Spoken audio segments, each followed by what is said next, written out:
Happy Saturday mga angkol. Wala tay ligo karon mga angkol.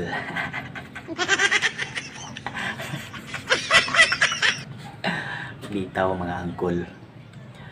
Dunay nag-request. Tagalog siya. Ang iyang request mao ni maghimo daw ko og knock-knock nga kanang nalambigit sa isa ka disgrasya daw.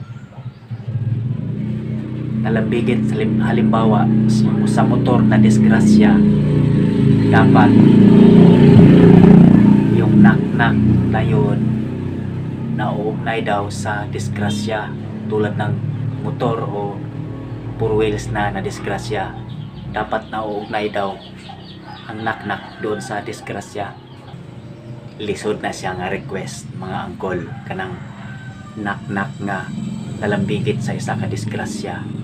Pero pag una-una sa takay pasinday og makahimo ta og knock-knock nga nalambigit sa isa ka disgrasya.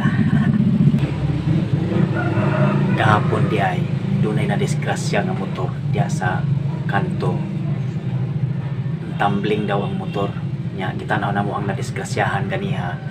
Dunay mga buak-buak nga mga cover sa motor na pagidugo dito sa karsada. So ang motor daw tumbling, nabalintong. Sa Tagalog ana, kaya ang Tagalog man ang nag-request. Sa to pa ang Tagalog anang nabalintong sumimplang.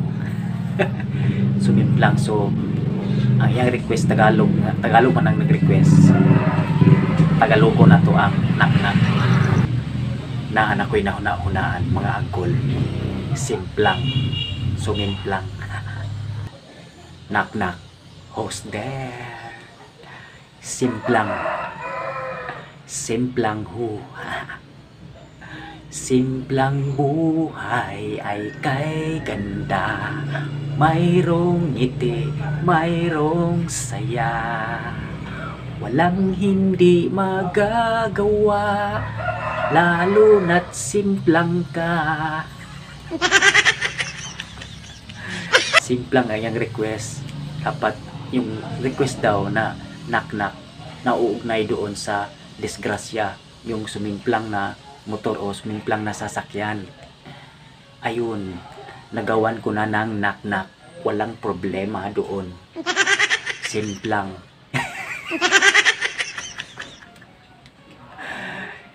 Easy, nagawan ko na ng knock-knock ang request mo. Kaya tanggapin mo lang kung anong